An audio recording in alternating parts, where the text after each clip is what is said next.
Hello student, आज हम जो टॉपिक डिस्कस करने वाले हैं वो बहुत ही इम्पॉर्टेंट टॉपिक है एग्ज़ाम के पॉइंट ऑफ व्यू से, और वो है crystal field splitting in complex. और कॉम्प्लेक्स आज कौन सा डिस्कस करेंगे हम? Octahedral complex.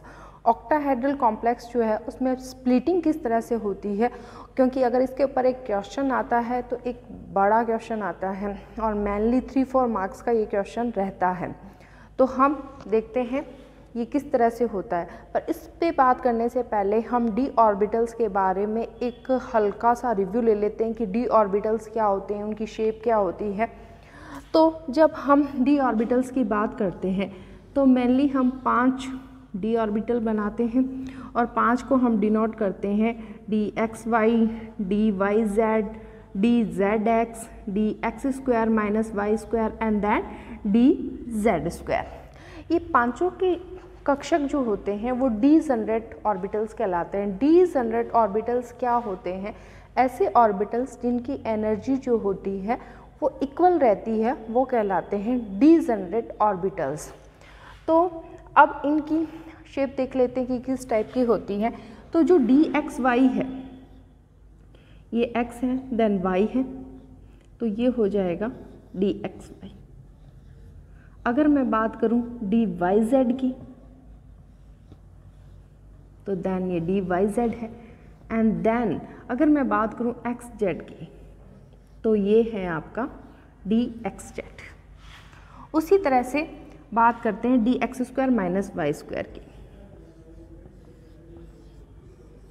एक्स एक्सिस, ये वाई एक्सिस, और ये है डी जेड स्क्वायर, ये है डी जेड स्क्वायर, ये है d x square minus y square, ये है डी वाई जेड, ये है डी एक्स वाई, ये है एक्स वाई, ये है वाई जेड और ये है जेड एक्स।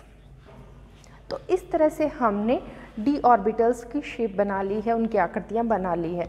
अगर इनको हम ध्यान से देखें तो ये जो 3 कक्षक हैं ये बिटवीन द एक्सिस है, यानी ये एक्स एक्सिस है, ये वाई एक्सिस है, तो इनकी lobe in between the axis है, एक्सिस के बीच में है। पर अगर हम बात करें इन 2 कक्षक की तो ये किस पे है? अलोंग द एक्सिस है। तो इस तरह से ये सेट बन गया है। ये 3 ऑर्बिटल्स का एक सेट है एंड देन ये 2 ऑर्बिटल्स का एक सेट है। ये जो 3 ऑर्बिटल्स का सेट होता है उसको आगे हम कहेंगे T2Z ऑर्बिटल्स, T2Z ऑर्बिटल्स। और ये जो 2 सेट है इन्हें हम कहेंगे EZ ऑर्बिटल्स। यहाँ T ट्रिपली से लिया गया है, ट्रिपली जीरेट, जी का मतलब जीरेट है, ई का मतलब यहाँ इलेक्ट्रॉनिकली जीरेट है, जीरेट जिसमें सिमेट्री पाई जाती है, सेंटर ऑफ सिमेट्री मिलती है सॉरी ऑक्टाहेड्रल कॉम्प्लेक्स की। ऑक्टाहेड्रल कॉम्प्लेक्स ML6 यानी कोऑर्डिनेशन नंबर 6 वाले ऑक्टाहेड्रल कॉम्प्लेक्स जो करेंगे। तो ये मेटल है मेरे पास और ये 6 लिगेंड है।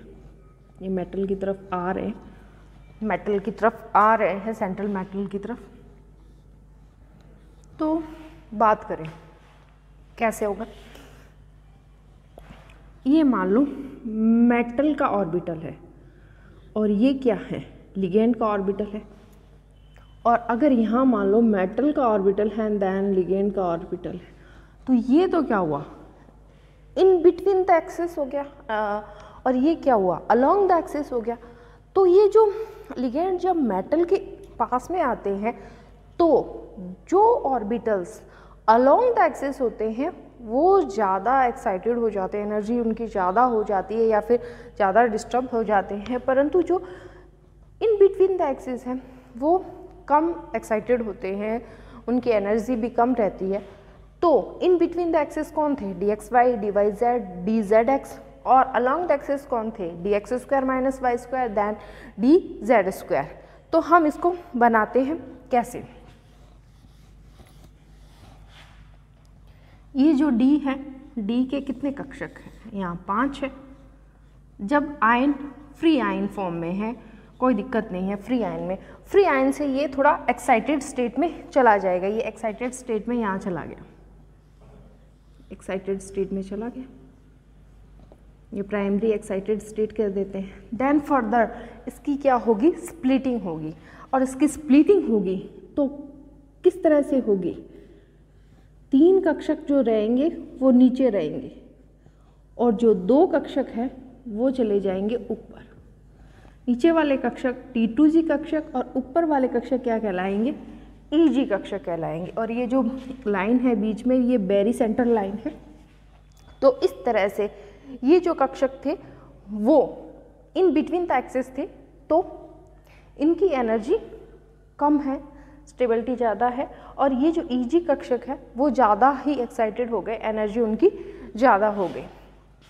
और अगर इसको हम देखें तो इसको 10DQ, इसको पूरी को, क्योंकि ऑक्टाहेड्रल से शो करते हैं हम, डेल ऑक्टाहेड्रल से शो करते हैं, इसको दर्शाने के। इसे जो नीचे वाला है, नीचे कितने कक्षक है, इसमें 3 हैं, तो इसको हम 2/5 इस तरह से शो करते हैं, और ऊपर वाले को 3/5। एक तरह से देखा जाए तो देखिए